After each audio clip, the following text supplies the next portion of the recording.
Praise the Lord. Hallelujah. Welcome po sa ating Home Cell Fellowship. Sa araw na ito, pagpalain po ang bawat isa. Tayo pong lahat ay manalangin. Sa aklat ng unang Korinto 15 verse 57, natapwat salamat sa Diyos na nagbibigay sa atin ng tagumpay sa pamamagitan ng kanyang anak na si Jesucristo.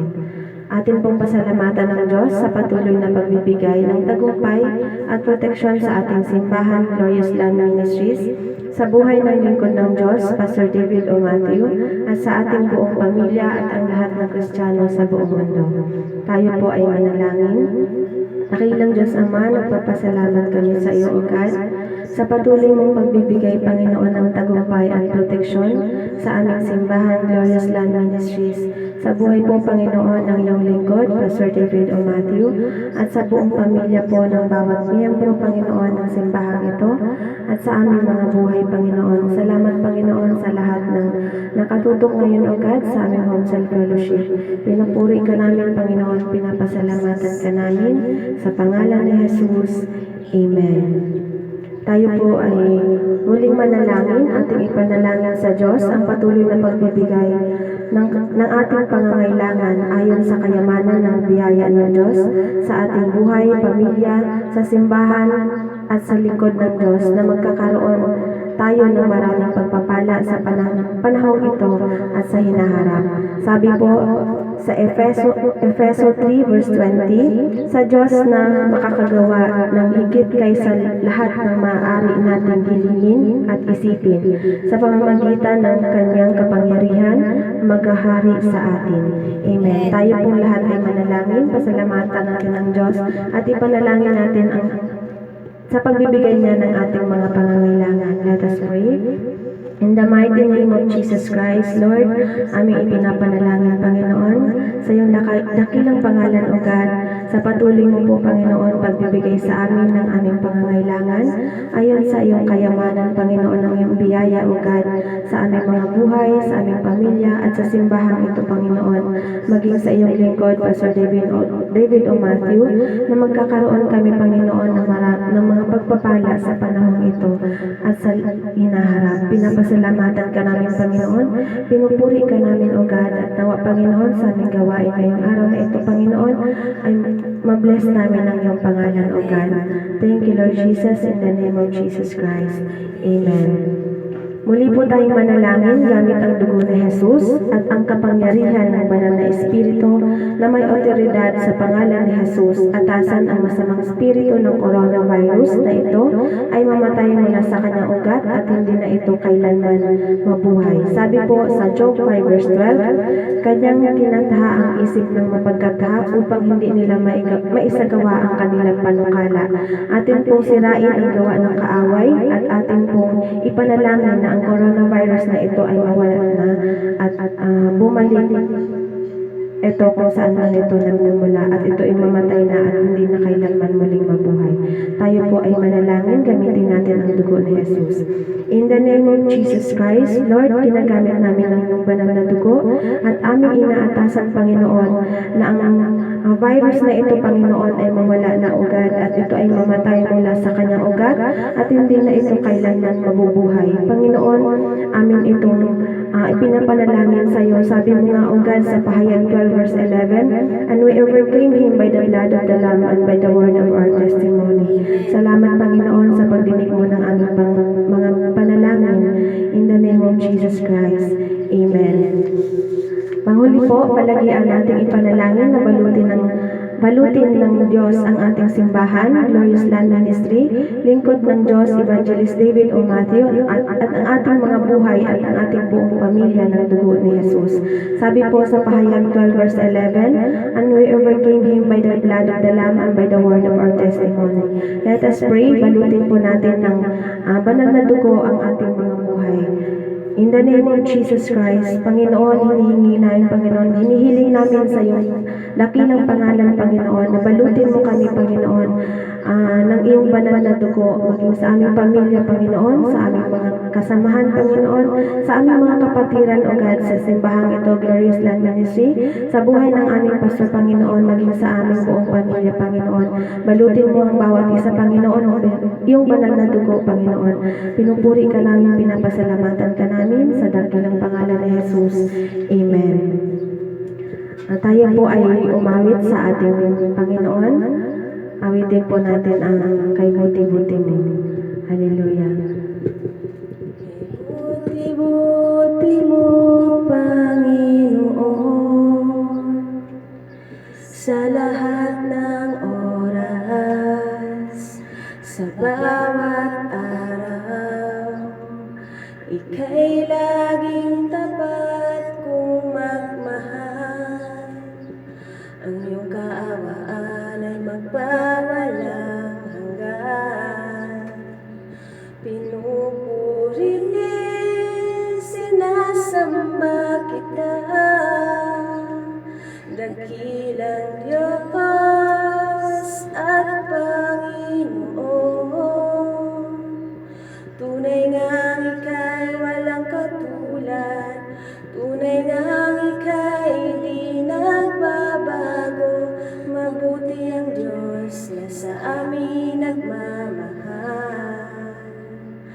Mabuti ang Diyos na sa amin nagmamahal.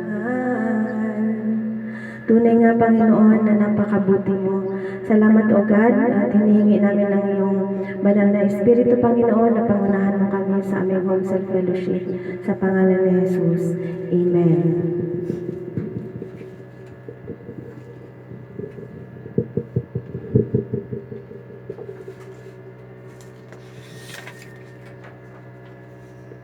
Praise the Lord. Hallelujah. Amen. Ngayong araw po ang ating Home Cell Fellowship. Ang ating katuruan po ay paano pangunahan ng banal na Espiritu. How the Holy Spirit lead us. Ang mga sumusunod sa banal na gabay ay sila ang mga nagkakaroon ng pagkakakilanlan sa buhay. Hanggat hindi mo sinusunod ang banal na pangunguna, hindi ka magiging dakila sa buhay. Isa sa pinakamalaking trahedya ng buhay na maaaring mangyari sa kahit kanino man ay ang kawalan ng kaalaman kung saan siya tutungo o kung paano siya makakarating sa nais niyang marating. So, ibig sabihin lang po na ang pagkakaroon ng pagkakilala sa banal na Espiritu ay siyang gumagabay sa ating buhay. Kung gusto natin makarating sa ating patutunguhan, kailangan natin malaman kung ano ang kahalagahan ng banal na Espiritu sa ating buhay. Maraming tao ang may pananaw ngunit walang direksyon kung paano nila ito marating.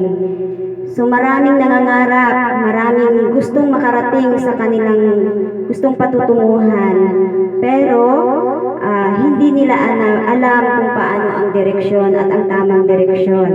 Ang pananaw ay ang mga hindi pa naisakatuparang mga plano ng Diyos. Sa buhay ng tao, habang ang banal na direksyon ay isang tagubiling hakbang upang maisakatuparan ang mga pananaw sa buhay. So ang banal na Espiritu po, upang maisakatuparan natin ang ating mga hakbangin sa buhay, ito ay plano ng Diyos sa pamamagitan ng banal na Espiritu. Ang banal na direksyon ay napakahalaga sa isang mananampalataya. So, ang tamang guide po o direksyon ay napaka-importante po sa ating mga mananampalataya. Maraming tao ang lumalapit sa kapwa-tao upang alamin ang kanilang pagkatao. Ngunit kung ikaw ay ipinanganak muli sa Espiritu, ikaw ay kwalipikado na pangunahan ng banal na Espiritu ng Diyos. So kung tayo po ay sa ating kapwa lamang nakatuon ang ating pagtatanong kung ano ba ang ating pagkatao, mali po ito. Kailangan po tayo po ay ipanganak muli or born again. Hindi po siya literal na ipanganak sa laman, kundi ipanganak sa Espiritu Santo. Ang maling hakbang sa buhay ay maaaring makasira sa ating magandang kapalaran. So, kailangan po natin palaging suriin ang ating mga hakbangin sa buhay. Kasi minsan po ito ay, sa maling hakbang, ito ay makakasira sa ating kapalaran, magandang kapalaran. Ang direksyon na ating kailangan para sa ating kinabukasan ay nagmumula sa Diyos. So, lagi po tayong kumonsulta sa Diyos. Lagi po tayong manalangin. Lagi po tayong manalangin ng Kanyang ibigay sa atin ang tamang direksyon para maging maganda ang ating kinabukasan. Sabi sa Kawikaan, chapter 16, verse 9, ang tao ang nagbabalak, ngunit si Yahweh ang nagpapatupad. So ang tao, marami siyang plano sa buhay. Pero hindi po alam ng tao na ang Diyos lamang ang nagbibigay ng katuparan. Amen. Kawikaan, chapter 14, verse 2, ang natatakot kay Yahweh ay lumalakad sa katuwiran, ngunit ang nagwawalang bahala sa Kanya ay nasa likong daan. So kapag tayo po ay may takot sa Diyos, tayo po ay lumalakad sa kabutihan. At kapag tayo po ay walang pakialam sa Diyos, tayo ay mapapahamak. Kawikaan, chapter 16, verse 25, may daang matuwid sa tingin ng tao, ngunit kamatayan ang dulo nito.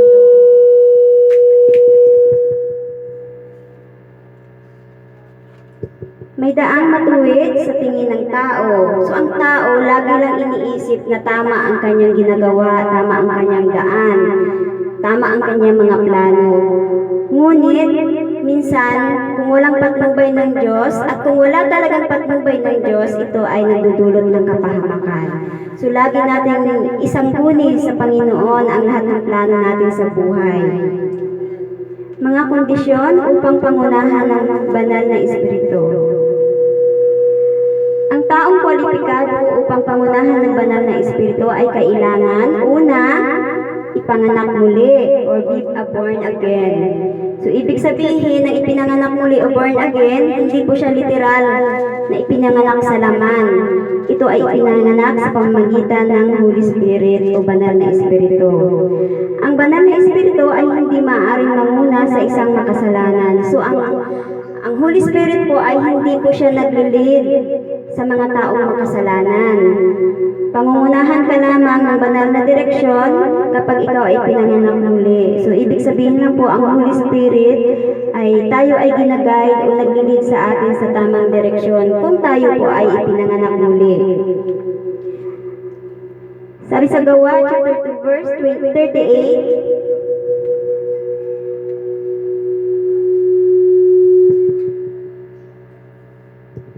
sumagot si Pedro, pagsisihan ninyo talikdan ang inyong mga kasalanan at magpabautismo kayo sa pangalan ni Jesucristo upang kayo'y patawarin at ipagkakaloob sa inyo ang Espiritu Santo. So sabi ayon sa kay Pedro, dapat po daw natin pagsisihan ang ating mga kasalanan, dapat nating talikdan ang ating mga kasalanan at tayo ay magpabautismo. At yun ay sa pamamagitan ni Jesucristo upang ipagkaloob sa atin ang banal na Espiritu. Amen. Number 2, maging maamo. Sabi sa Awit chapter 25 verse 9,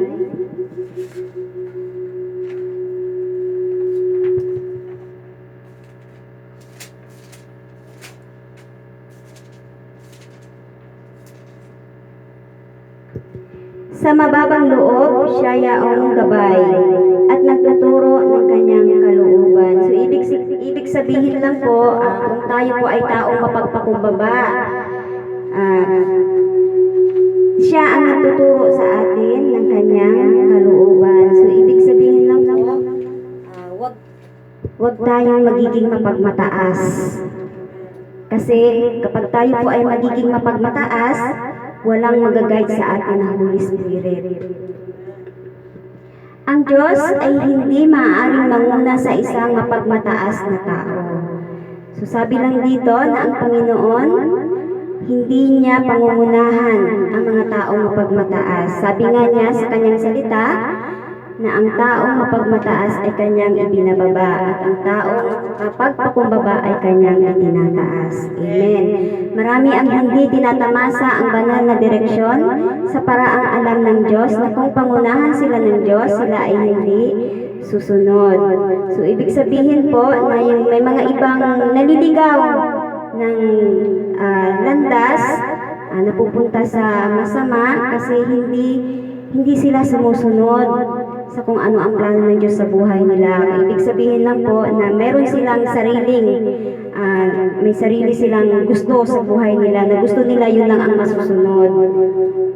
Kapag ito ay hindi nagmumula sa plano ng Diyos, ito ay hindi magtatagumpay. So, ibig sabihin po kung lagi po tayo kumonsulta, kung ano man yung mga plano natin ay dapat natin gawin sa buhay natin, unahin natin, kumonsulta tayo sa Diyos, at hilingin natin sa Kanya na ipagkaloob niya sa atin kung ano ba ang dapat nating gawin para tayo ay magtagumpay at hindi niya tayo bibiguin. Number 3, magkaroon ng takot sa Diyos. Have the fear of God. Ang banal na direksyon ay epektibo sa buhay ng bawat tao kapag tayo ay mayroong takot sa Diyos. So napaka-epektibo po ang banal na direksyon na ginagawa sa atin ng Holy Spirit kung tayo po ay mayroong takot sa Diyos. Sabi sa Awit chapter 25 verse 12, ang tumatalima sa Panginoong Diyos, ang landas ng buhay kanyang matatalo. So ang sumusunod daw po sa Panginoong Diyos ay nagkakaroon ng landasan sa buhay na matuwid at nagtatagumpay. Number 4, magkaroon ng pananampalataya. Have faith. Isang napakadakilang bagay ang magkaroon ng pananampalataya sa Diyos. So yun dapat po tayong mga tao. Hindi lang po kailangan na lagi lang tayo mag-complain, magreklamo. Bagkus palitan po natin ang pananampalataya. At sa kanyang mga salita, kinakailangan mo na magkaroon ng pananampalataya kung nais mong magtamo ng banal na pangunguna. So, tayo po ay magkaroon ng pananampalataya sa Diyos, sa kanyang mga salita, upang ang kailangan natin, kung kailangan natin magkaroon tayo ng banal na pangunguna, ang Diyos mismo ang magagabay sa atin at ang Holy Spirit. Hebrews chapter 11 verse 6, at hindi kinalulugdan ng Diyos ang hindi nananalig sa Kanya, sapagkat ang sino mang lumalapit sa Diyos ay dapat maniwalang may Diyos, at Siya ang nagbibigay ng gantimpala sa mga humahanap sa Kanya. So nalulugod lamang ang Diyos sa atin kapag tayo ay may pananampalataya sa Kanya. At sabi niya, sino mang lumalapit sa Kanya, kailangan maniwalang may Diyos. So hindi lang, at Siya ang nagbibigay ng gantimpala sa lahat ng humahanap sa Kanya. Number 5, lumakad na may pag-ibig, walk in love.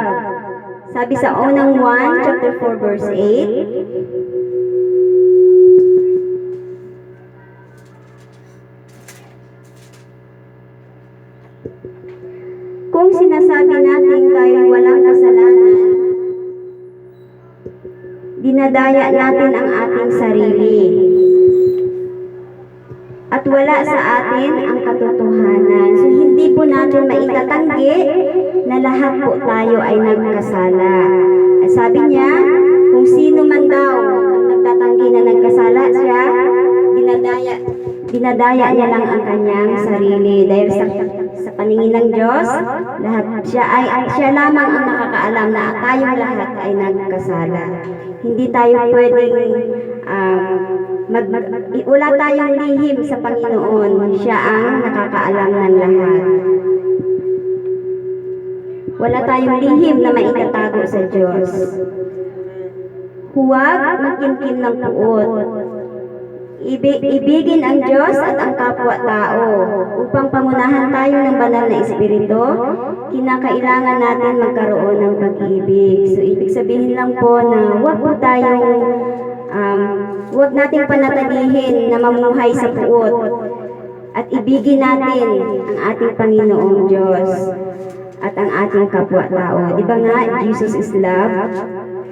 Amen. So wala siyang gusto kundi magmahalan tayong mga tao. Sa pamamagitan niyan, ang banal na Espiritu mismo ang mangunguna sa atin upang tayo ay magkaroon ng pag-ibig sa isa't isa. Mga pamamaraan upang pangunahan tayo ng banal na Espiritu. Una, sa pamamagitan ng banal na salita ng Diyos. Sabi sa awit chapter 119, verse 105,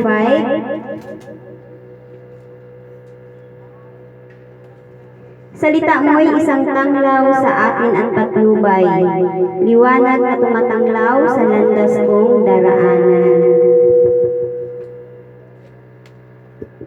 So lagi nating pagbulay-bulayan ang salita ng Diyos dahil ito ang ating gabay.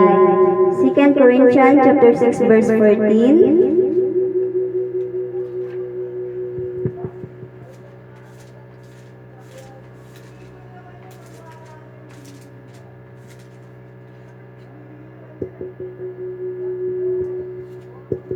Huwag kayong makisama sa mga di sumasampalataya. Maaari bang magsama ang katuwiran at ang kalikuan? O kaya'y ang liwanag at kadiliman? So sabi dito na huwag daw po tayo makiayon sa mga unbelievers o mga hindi mananampalataya. Dahil kailanman ang katuwiran at kalikuan ay hindi pwedeng magsama sa katotohanan at ang kadiliman ay hindi pwedeng magwawagi sa liwanag. Amen. Number 2, ang tinig ng banal na Espiritu. Sabi sa Gawa chapter 10 verse 19,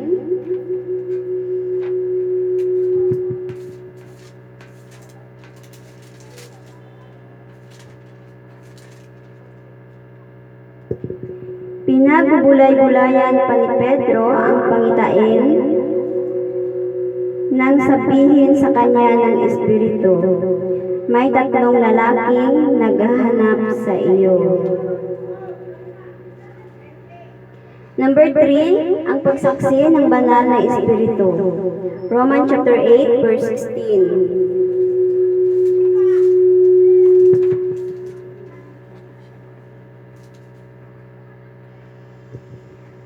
Ang Espiritu nga ang nagpapatotoo, kasama ng ating Espiritu na tayong mga anak ng Diyos. So the Holy Spirit, siya ang nagpapatotoo na tayo po ay kasama ng ating Espiritu na tayo ay mga anak ng Diyos. So sa pamamagitan ng Holy Spirit na nagpapatotoo na tayo ay mga anak ng Diyos. Number 4, sa pamamagitan ng panalangin upang humingi. 2 Samuel chapter 5 verse 17 to 22.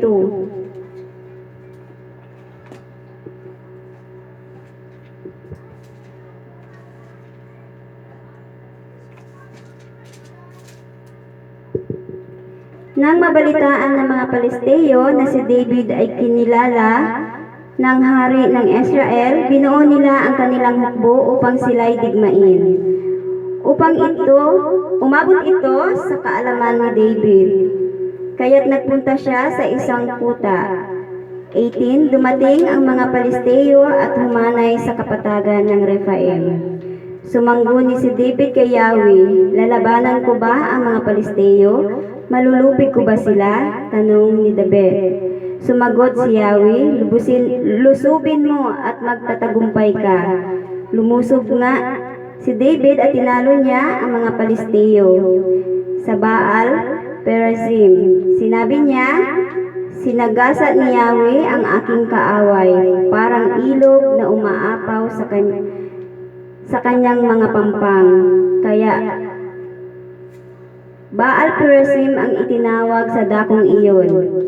Naiwan ng mga Palisteo ang kanilang mga Diyos-Diyosan at ang mga iyo'y kinuha ni na David. Ngunit nagbalik ang mga Palisteo at humanay na muli sa kapatagan ng Rephaim. So kapag tayo ay manalangin at humingi ng tulong sa Panginoon, ibinibigay niya sa atin ang pagtatagumpay. Kung tayo po ay tapat na humingi at humiling sa Panginoon, hindi po tayo mabibigo. Ibinibigay niya ang katagumpayan sa atin. Ang banal na espiritu para sa pagsasaksi. Ang dahilan kung bakit ibinigay ng Diyos sa atin ang kanyang banal na espiritu upang ating maging saksi. Sabi sa Marcos chapter 16 verse 15 to 20,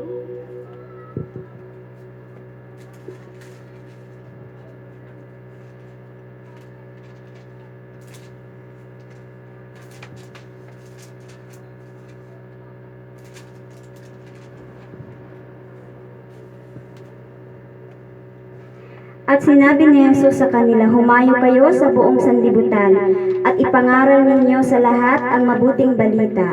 Ang sumasampalataya at mabautismuhan ay maliligtas, ngunit ang hindi sumasampalataya ay parurusahan. Ang mga sumasampalataya ay nagtataglay ng ganitong tanda ng kapangyarihan. Sa pangalan ko'y magpapalaya sila ng mga demonyo at magsasalita ng ibang wika. Sila'y hindi dumampot man ng ahas o uminom ng lason, at gagaling ang mga may sakit na mapatungan ng kanilang mga kamay. Pagkatapos magsalita sa kanila ang Panginoong Hesus, ay iniakyat sa langit at lumuklok sa kanan ng Diyos. Humayo nga ang mga alagad at nangaral sa lahat ng dako. Tinulungan sila ng Panginoon sa gawaing ito. Pinatutuhanan niya ang salitang kanyang ipinangaral sa pamamagitan ng kapangyarihang gumawa ng himala na ipagkaloob niya sa kanila. So ibig lang sabihin po na kapag tayo po ay sumampalataya sa Diyos, may pananalig sa Diyos, at tayo ay mabautismuhan sa pamamagitan ng banal na Espiritu, ay tayo po ay maliligtas at tayo po ay may karapatan na maipangaral ang kanyang banal na salita.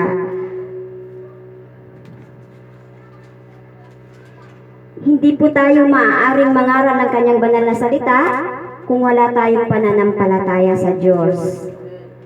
Hindi kinakailangan unang hanapin ang pera o kayamanan. Una munang hanapin ang kaharian ng Diyos at ang lahat ng bagay ay idadagdag niya sa iyo. Ayon sa Mateo chapter 6 verse 33,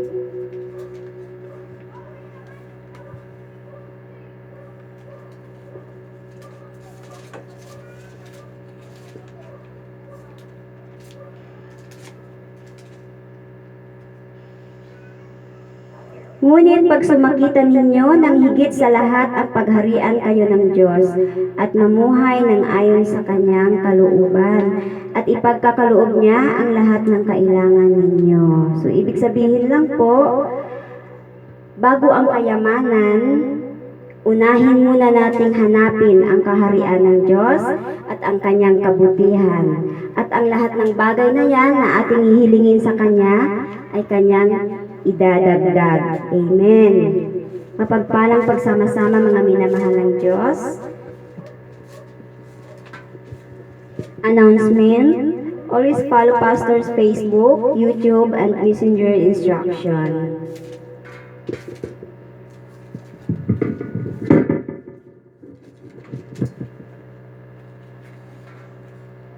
Praise the Lord. Nawa po tayo ay na-bless ng ating katuruan. Ating pong ipanalangin ng ating mga handog sa Diyos. Itaas po natin ang ating mga handog. Sabi po sa Lucas 6 verse 38, magbigay kayo at bibigyan kayo ng Diyos. hustong takal, siksik, liglig at umaapaw pa ang ibibigay sa inyo, sapagkat ang panukat na inyong kanyang susukatin ay ganon din ang ibibigay sa inyo. Atin pong itaas ang ating mga handog at tayo manalangin. In the name of Jesus Christ, Panginoon, maraming salamat, Panginoon, sa handog na nasa aming mga kamay. Nawa, Panginoon, tanggapin mo ito, O God, at ito'y magamit, Panginoon, para po sa paglago ng iyong kaharian. Salamat, Panginoon, sa pagkakataon na kami po ay makapaghandog sa iyo. Sa pangalan ni Jesus, Amen.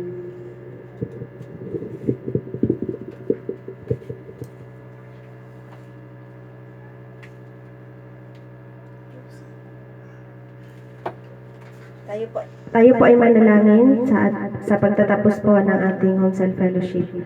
Let us pray. Gamitin po natin ang salita ng Panginoon sa unang Korinto 15 verse 57. Natapwat salamat sa Diyos na nagbigay sa atin ng tagumpay sa pamamagitan ng ating Panginoong Hesus Kristo. Father, in the name of Jesus, Lord, maraming salamat sa iyong banal na Espiritu na nagabay sa aming Panginoon, sa aming Home Cell Fellowship. Salamat, Panginoon, at nawa, O God, na bless namin ang iyong pangalan, Panginoon. Salamat, Panginoon, sa lahat ng mga miyembro, Panginoon, ng aming Home Cell Fellowship. Gabayan mo ang bawat isa, Panginoon. At muli, Panginoon, kami nagpapasalamat sa iyo, Panginoon. Pinupuri ka namin sa Espiritu at katotohanan sa pangalan ni Jesus. Amen.